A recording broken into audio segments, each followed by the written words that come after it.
I know all the folks round these arts and parts. Can't say I know you.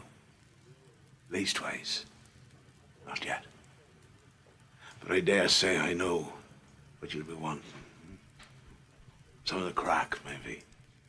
A wee yarn with your sup, is it? No harm in that. Come on over.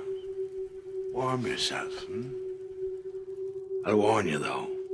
If it's the old Begor and Blarney shenanigans you're after, you'll not hear them from me. Well, if such like pleases you, you sit on. I'll fill your ears. And see what story is meant for you on this dark old night.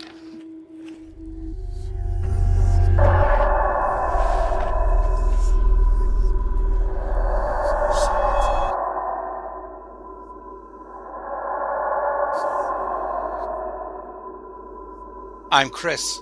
I'm Spence. And this is the Irish Gothic Podcast.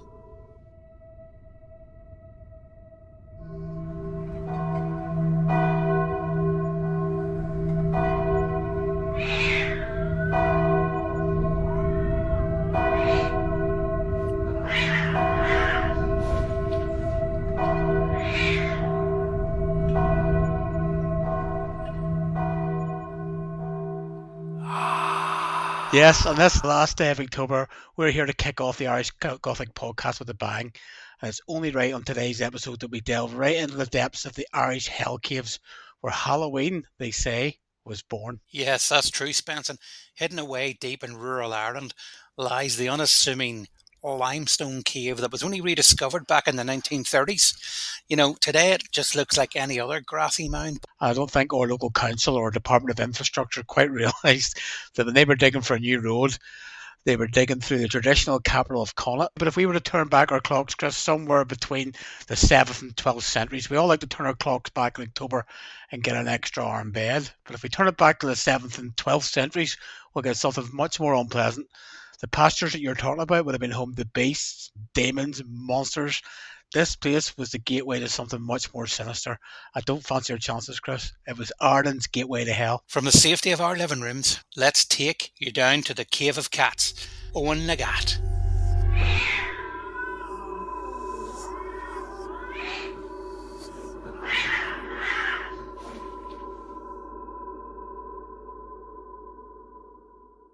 Let's start by going back to the very beginning of Ireland, or in layman's terms, the age of cavemen.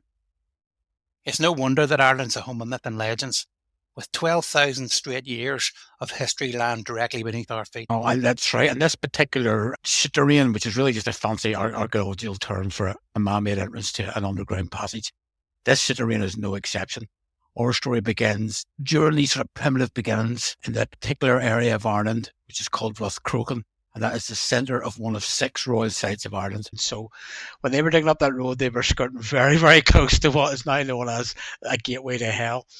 Yeah, I think it's definitely important, Spence, to remember that Ireland was made up of various kingdoms, and most of them practiced pagan and traditional rituals. These pre-Christian kingdoms were divided each year into 4 festivals. There was one in February, which was for lambing season. Then there was another in May, which signalled the beginning of spring. And then in August, one dedicated to the Celtic god of sun and light and the new harvest. The 4th comes around the eve of November, when the 31st of October didn't signal pumpkins and couples' costumes, but instead pagan celebrations, and the passage between worlds and other worlds being annually reopened.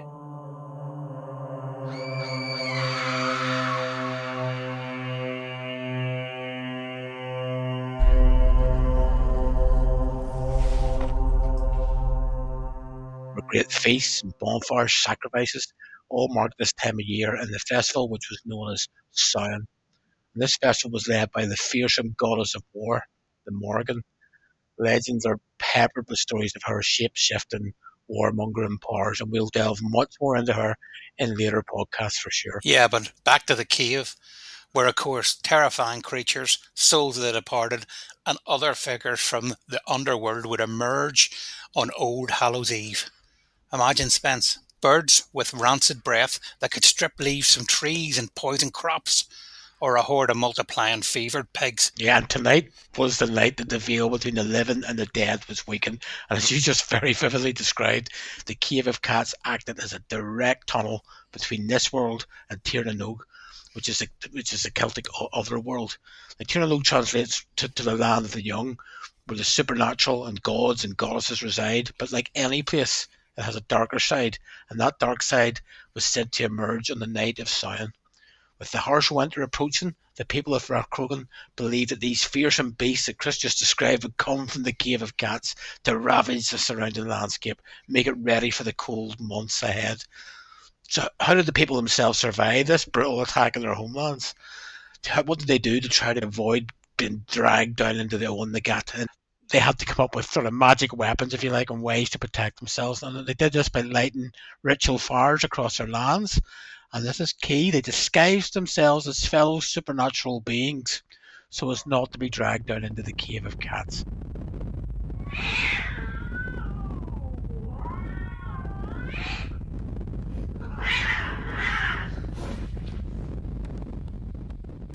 I see where you're going here. It's laying a few breadcrumbs there, but we'll pay that off later. So then emerging from these caves to create chaos were all these monsters like Eileen, the fire breather, who after lulling everyone to sleep with music would burn down the palace of Tara. And according to the legend, only the brave young Finn was able to stay awake and eventually slay her with a magical spear. So that's the sort of realm, that's the belief system that was going on at this time in relation to the stories and the creatures that were already starting to creep out from this cave. I have to say that's the first monster I've ever met called Eileen. Yeah. I've met a few Eileens, but most of them are not monsters. Yeah, most of them are very pleasant indeed, yes.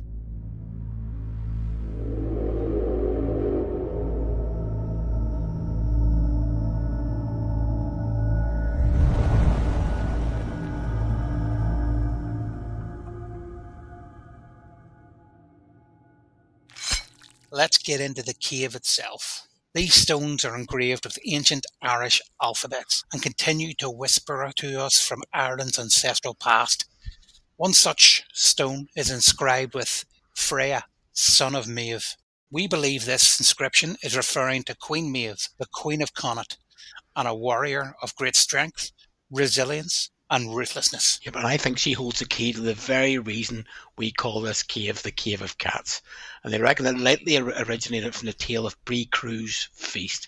So who was Bree Crew? He was known as a bit of a wayward, troublemaking poet in the Ulster cycles, a bit of a naughty boy, so to speak. The legend has it he invited three great heroes of Ulster, and these were Lyra, Cornwall, and Culcullen, to a great feast. And here he tricked them into arguing over the choicest cuts of meat known as the hero's portion. Now, it wouldn't be like us to argue over food, and that's exactly what Bree Crew knew would happen. So the three of them set about arguing over this, the hero's portion. And to settle the argument, the three heroes left the feast and headed to our caves. And before they could battle each other, Queen Maeve unleashed three ferocious cats to attack them. So Lyra and Cornwall did the right thing and they fled, but Culcullen faced down the cats. He was therefore announced the hero by Maeve. And it wasn't the only great battle that was held at the Cave of Cats, nor the last time we'll see Culcullen or Queen Maeve meet. The central myth of the Ulster cycle, the cattle raid of Cooley, is said to have reached its climax at the Cave of Cats. This tale was referred to as the Irish Iliad and deserves really a podcast of its own. So we'll see to that later in the series. Yep, the Causeway of Cooley truly is an Irish epic. It's almost like something from a modern day sweeping fantasy film. Culcullen must defend Ulster alone against all of Maeve's Connaught's armies. And the images that come to mind, they're like battle scenes from Lord of the Rings or the rivalries between those great houses in Dune. It's fair to say there's a little bit of Ulster-Connaught rivalry which survives today. Quite recently there, the rugby teams met in the Ulster League and Ulster beat them. So it looks like the cattle raid of Cooley still remains in the balance. According to legend, though, Queen Maeve is buried at the Cave of Cats, where it's believed she was laid upright facing her enemies in Ulster. That's a pretty long-standing grudge to hold.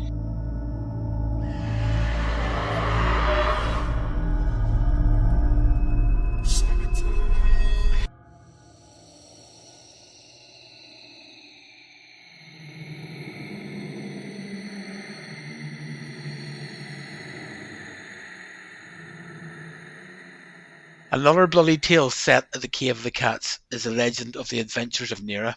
Now, this tale follows Nera, who was a Connaught warrior. And at the beginning of the story, he's trying to find a drink of water whilst carrying the corpse of a recently hung man on his back. Tiring, gruesome work. But on his journey, Nera eventually reaches Rathcrogan, and according to the legend, he saw before him a great fire blazing, with a whole hall in ruins. The heads were cut off everyone, a rampaging she army, she being the mythological race of Celtic warriors, sort of between fairies and elves. And this she army are red with slaughter, and they're howling through the once fair streets of Rathcrogan. And to quote directly from this myth, this is what Nera saw: nightmares and great ravens capered amid the blackened beams, and sightless eyes stared aghast from coal cairns. That is Game of Thrones. Isn't it just awesome, man? If you're looking at a scary night's read or viewing, delve into some of these old stories from Ireland. They will have the hairs in the back of your neck standing up, and that's the reason why they endure today, because it's just so powerful. So the story goes in at weeping with horror, having witnessed all that, he followed the fairy folk back down into the cave, back into Tiernanog, and here Nera stayed, and he fell in love. So he spent many, many blissful summers away from that real world, and over time he kind of forgot about that horrendous scene that he had witnessed. After many years of light and love, one day Nera got a burning ember on his hand, and that made him realise what he had forgotten about the deaths of all those people. So he decided to climb back into the real world, and as he climbed out of the cave, he realised he'd only been gone from the real world for no more than an hour. Wow. And that gives a whole new perspective on waking up and it was all a dream. That old cliche film ending that we've seen too many times. Strange and supernatural tales like the adventures of Nera continue to come out of the Cave of Cats. There's one oft-told old yarn from the cave which was recorded in an antiquarian's diary way back in 1779. And it tells the story of a local woman who caught the tail of a runaway calf and dragged her into the Cave of Cats, only for her to emerge in the caves of Kesh in County Sligo, which is some 24 miles away. And there's more contemporary tales. One was recounted by an archaeologist and historian, David Dempsey, and he writes about the night that his aunt was born. And he says that during the birth, a storm arose and the screams of cats could be heard coming from the cave. Fearing the worst, my great-grandmother took her new granddaughter to the church to be baptised that very night, and at which point the storm stopped. The cats ceased screaming. It is amazing, Spence, how all the Irish myth and legends find a way to tie into each other. As Dempsey here talks about the innocence of children, it reminds me of the folklore of the Irish fairy trees. Sheer fairies would steal children because they needed red blood in order to secure their place in heaven. We'll find out about them in further episodes.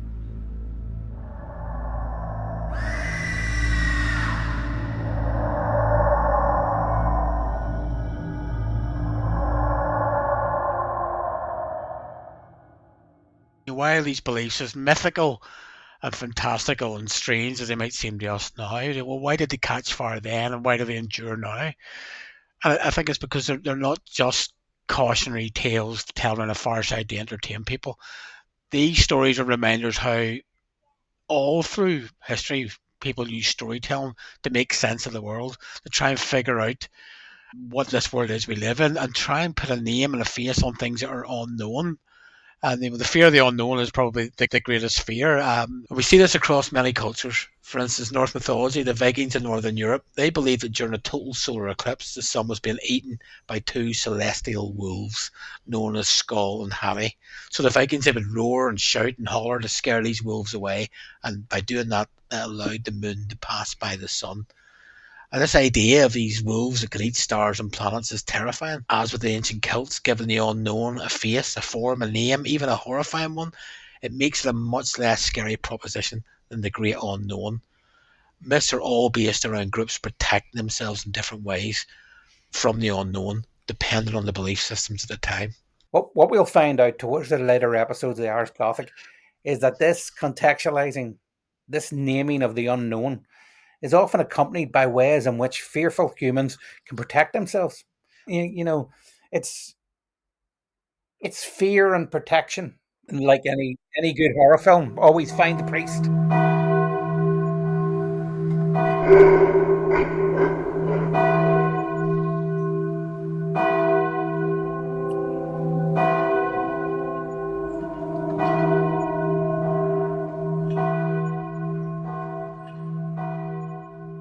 So myths are all based around groups protecting themselves in different ways from the unknown, and those ways differ depending on the belief system at the time. These stories, these legends, they're all trying to address probably the same thing in some way, shape, or form.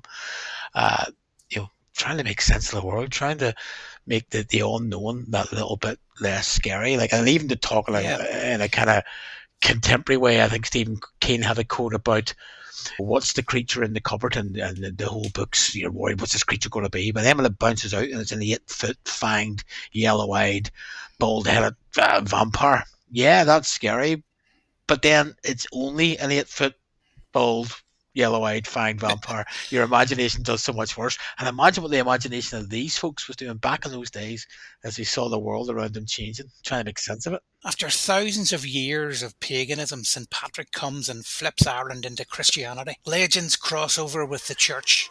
The baptism of a child silences a storm and the hellish screams of otherworldly cats from within the cave. Fear and protection is the structure of all these myths.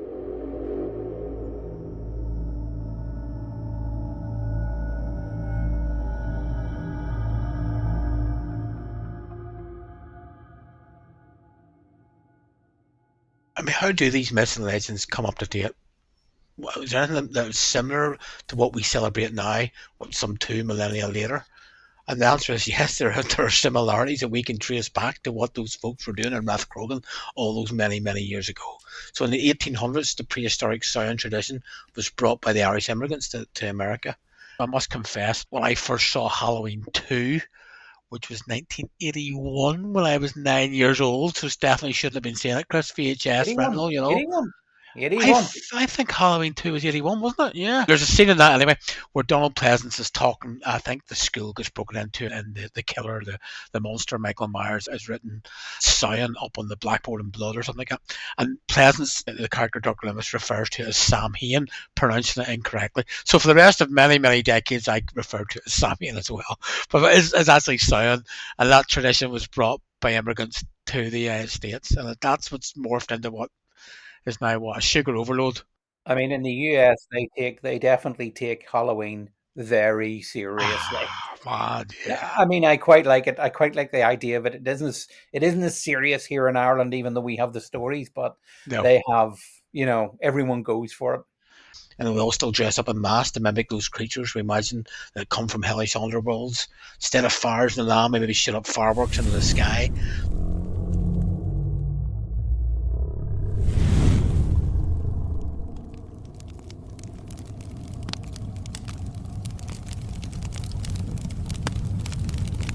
Trick or treat. Lucky today, the stakes of this tradition are much lower than burning beasts.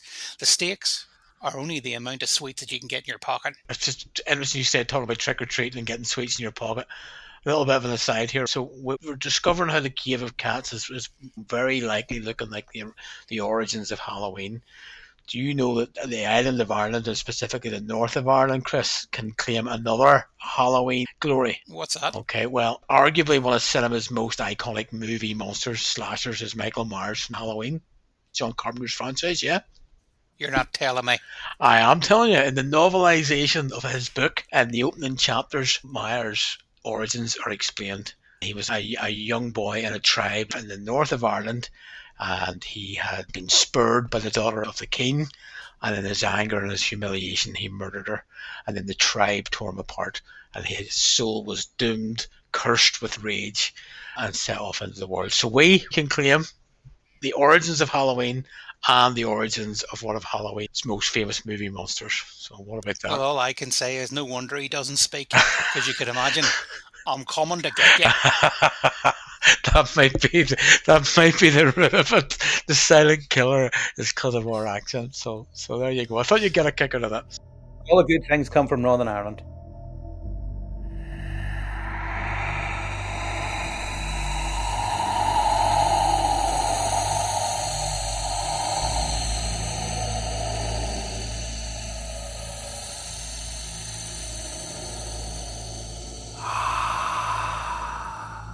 When we consider October, even now with all our modern comforts from our living rooms, the night's still dark and way too early. And those icy winds come in and still bite. Even now, with everything we know, simple seasonal changes still invoke those uneasy feelings. An unease for which our ancestors was so much more visceral and terrifying because we can switch on a light, they couldn't. As it says in the Adventures of Nera, great was the darkness of the night and its horror. Oh, so true. And that unease, that fear, which back then was personified and contextualized as grisly beasts and cruel demons, that unease still resonates, it still endures. The Cave of Cats is the basis for the Halloween traditions that we enjoy today. We hope you enjoy your Halloween.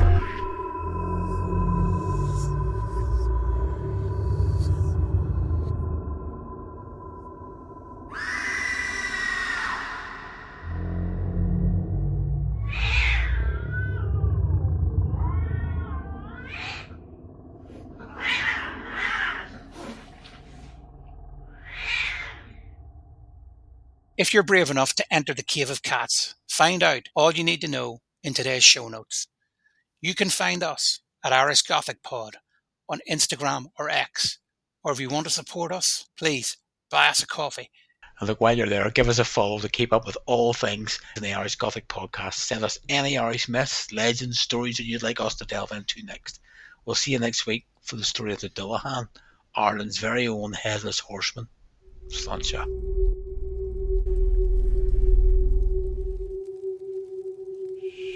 Looks like your story has found you. I wish it were another. But what's meant for you won't go by you. I'm sorry. No. No need to look so scared, eh? Enjoy the fire. Have a sup. Sure. Isn't it all just Irish Gothic? All just Irish Gothic.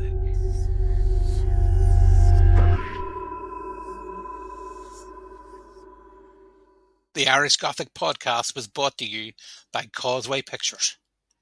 It's hosted by Chris Patterson and Spence Wright and was produced by Rebecca Alcorn. All rights reserved.